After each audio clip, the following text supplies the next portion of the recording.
Yorktown, Virginia, 1781. Halt! Who comes there? Friend or foe? I see your friends. I'm glad to see that. My name's Private Joseph Carter. I'm from Norfolk County here in Virginia. I'm standing guard today here at the Grand American Battery of Artillery, which helped bring the British General Lord Cornwallis down to his knees. The British line has been humbled, and they have been forced to surrender some 8,000 troops, both British regulars and Hessian soldiers, too. This is a glorious day for America. I think our prospects for independence and success have never looked brighter than they do today. The 19th of October, 1781. No more will Lord Cornwallis spread dismay and desolation throughout our country. He and his army are surrendering about a mile or two down the road by the thousands. I wish I was on the field of surrender now with our French allies and the Virginia militia, watching the British and the Germans come and lay down their arms and furl their flags. That would be a sight worth seeing. But I have my duty here. I've been serving in the Continental Army under General George Washington for more than 5 years.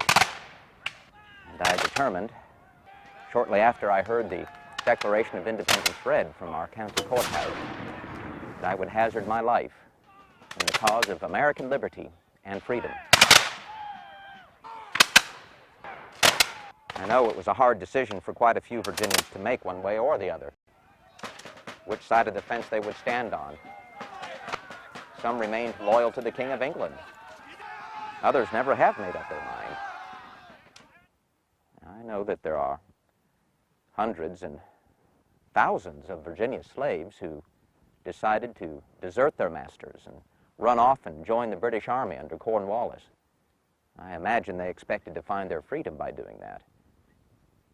Well, when we surrounded Lord Cornwallis here at Yorktown, he ran short of supplies and food, and next thing you know, the British told the slaves they had to leave the lines.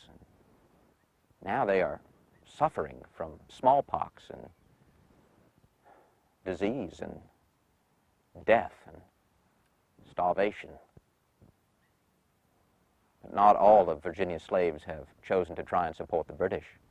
There has been account of a slave by the name of James, who belongs to one of our own officers, who was acting as a spy in behalf of the Patriot cause, who was able to come and go from the headquarters of Lord Cornwallis himself, if you can believe that, and bring back useful information to our own lines so that we could bring about the siege and compel Cornwallis to surrender as he's done today. I feel sorry for quite a few of the women here in the Commonwealth of Virginia, with so many of their menfolk gone off to enlist in the army or serve in the militia, and so many of the slaves that have been stolen by the British or run off and deserted their masters. There's been a heavy burden placed on quite a few of the women. Now, some of those who have skills as laundresses or as seamstresses have come into the military camps from time to time, our garrison posts and our winter camps, and they do the sewing and the laundry for the soldiers, and they can earn some money and help us in that way.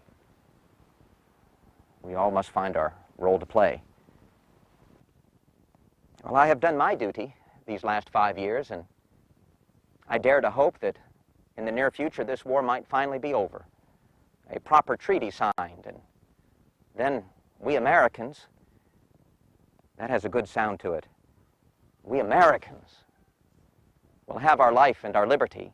And they tell me, if I serve honorably, I will be given 100 acres of land to the west. And I'm a farmer. Land is worth something. Well, I'll be about my business, and I wish you all the best of luck. Come join hand in hand, brave Americans all. By uniting we stand, by dividing we fall. 'Tis a righteous cause, we can hope to succeed. For heaven approves of each generous deed. In freedom we're born, and in freedom we'll live. Our muskets are ready. Steady, boys, steady. Yorktown, Virginia, 1783. I am Thomas Nelson of Yorktown. You may know me as Brigadier Thomas Nelson of the Virginia Militia during the siege of Yorktown, or Governor Thomas Nelson of the state of Virginia. This is my house. How would you care to live in a house like this? I am the third generation of my family to live in this house. When we Nelsons first came here to Virginia, we were merchants. But we became successful and gentlemen. And as gentlemen, we served in government. Not only in the county government as justices of the peace, but in the government of the colony.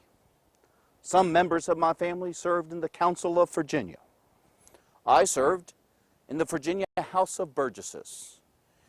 It was in the House of Burgesses that I met gentlemen like George Washington, Patrick Henry, Thomas Jefferson, and George Mason. It was there that we resisted Parliament's attempts to tax us. Parliament said they must tax us to pay for the French and Indian War. But we were not represented in Parliament, and we knew there could be no taxation without representation. They attempted to tax us through various tariffs or taxes on goods, but we resisted these. But that was not enough for the British, and soon it began in open fighting. Almost the same day that there was fighting in Lexington and Concord, the Royal Governor of Virginia attempted to steal our powder out of our public magazine. We also had to form our own separate government. First, we started with the conventions of Virginia. It was in the first Virginia Convention that we elected Patrick Henry and George Washington to represent us in Congress. It was in the Second Virginia Convention that Patrick Henry gave his great speech saying, "Give me liberty or give me death." And that inspired us to raise regiments of Virginia soldiers to defend our liberties. I myself served in the Second Continental Congress. It was in that Congress that we elected George Washington to become commander of all the American armies, and I signed the Declaration of Independence. When we returned to Virginia, Patrick Henry was made first independent governor of the new independent state of Virginia. In the year 1777, I raised a regiment of horse soldiers, or dragoons, to go join General Washington. By the time I joined him, he informed us that Congress had changed its mind and said we are no longer needed. But I did leave my horse with General Washington. He did me the honor of renaming that horse Nelson. I am told it is his favorite horse. Upon my return to Virginia, I was named Commanding General of the Virginia Militia. Militiamen are not regular soldiers like Continentals. They are part-time soldiers, farmers or shopkeepers or merchants who fight when they are needed. And they were. In 1781, Virginia was invaded by the great traitor, General Benedict Arnold, now a British general. And we had to fight him alone as just the Virginia militia. However, later, General George Washington would send down the Marquis de Lafayette, the gallant young Frenchman. And he was joined by General Mad Anthony Wayne from Pennsylvania. And later still, General George Washington came down himself with the majority of the American army, along with the Comte de Rochambeau, with the French army. And we trapped General Cornwallis right here at Yorktown. He had come here expecting to be rescued by the British Navy, but the British Navy was intercepted by the French Navy, and they were forced to retreat, leaving General Cornwallis here at Yorktown. The siege continued, and in October of 1781, General Cornwallis had his army march outside the fortifications here at Yorktown, lay down their weapons, and surrender. Their military bands played a tune called "The World Turned Upside Down," And for them, it certainly had.